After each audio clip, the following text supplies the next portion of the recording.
Hello friends, I do hope you are well. Thanks to everyone who has been watching the weekly videos.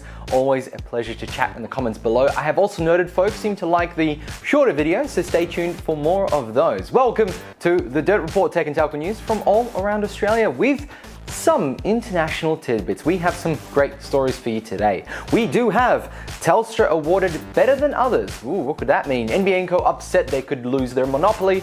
Oh no! Then Telstra could automate HR matters. Imagine getting fired by a bot. Then on the international news, we have Trump's laws get dropped. Make sure to like this video if you did and subscribe if you'd like to support us and see more content like this. Let's roll the intro.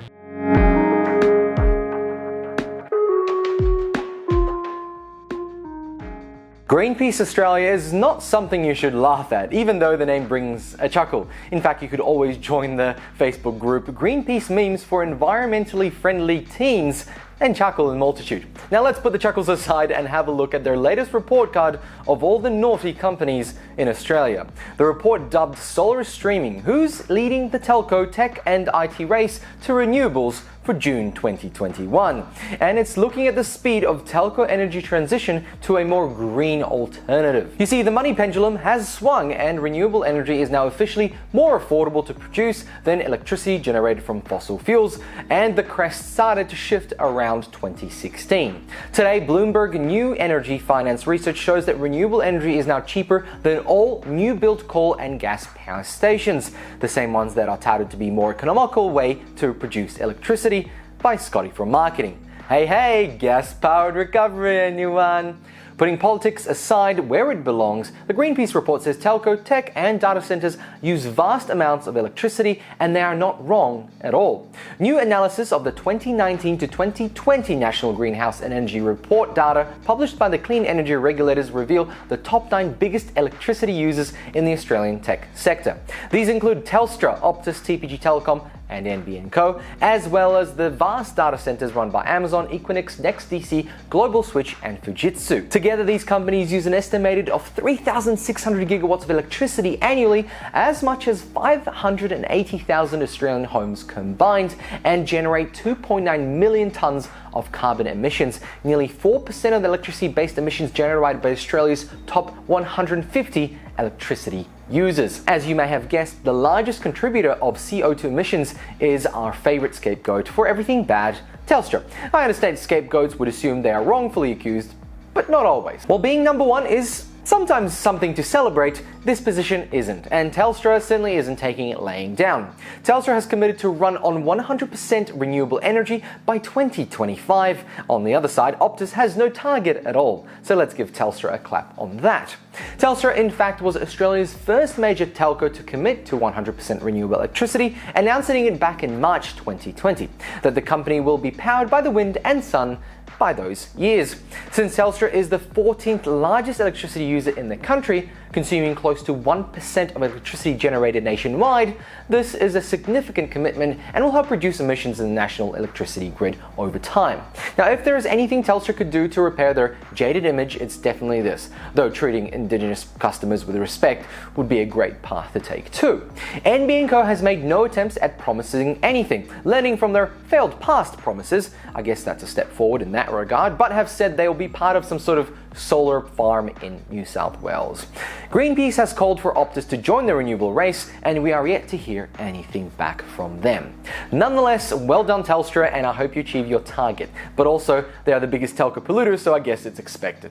Links below for that report, and let's move on. NBN Co is shaking in their boots, and it could spell disaster for the national broadband provider on their monopoly on digital information.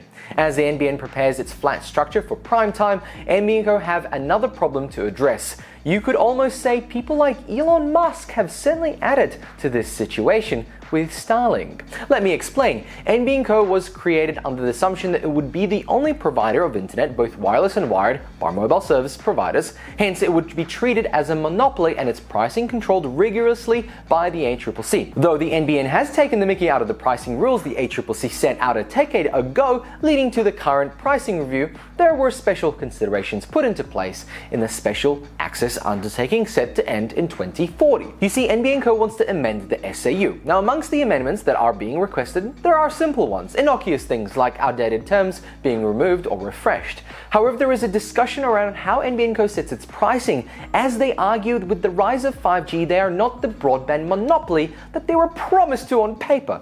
They are being dethroned. Because 5G is taking away their customers, they cannot hit the same connection and customer numbers. They may be looking to adjust what numbers they need to get to cash out their bonuses. I joke, don't sue me, but maybe?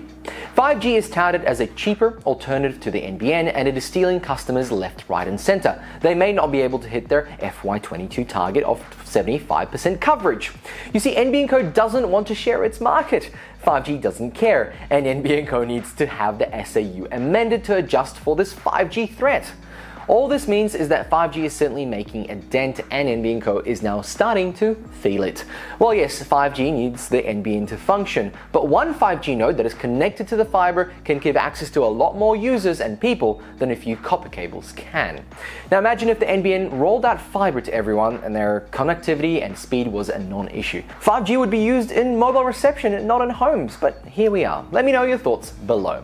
Finally, let's circle back to Telstra. Whatever your opinion of Telstra, they have certainly been playing the business game well enough, and over the years they have grown to be the largest RSP in Australia. To that end, while they let plenty of employees go quite often, they still have a significant workforce. Their latest way to automate people is to create Darcy, a search-like bot to answer all HR-related questions. You see, as part of its T22 transformation, Telstra has created a virtual assistant called Darcy to give employees a more frustrating way to ask simple questions to HR. While the bot, Darcy is considered an AI and will expand over time from a simple FAQ bot to a human-like assistant with all the answers to your most burning questions. Like, what should I do if my company systematically cajoles vulnerable Indigenous people into a very large debt? I wonder if Darcy has an answer. Drop your thoughts below. Is an AI the way to solve all of Telstra's internal issues? Let's jump over the international border and run like a coyote to this episode's overseas news. While we run, make sure to tap the like button if you did like this video and subscribe to support us and see more videos like this.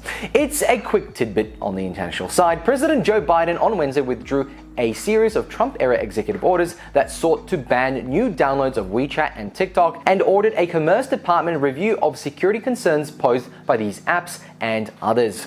The administration of former President Donald Trump had attempted to block new users from downloading the apps and ban other technical transactions that Chinese-owned short video sharing app TikTok and WeChat both said would effectively block apps' use in the United States.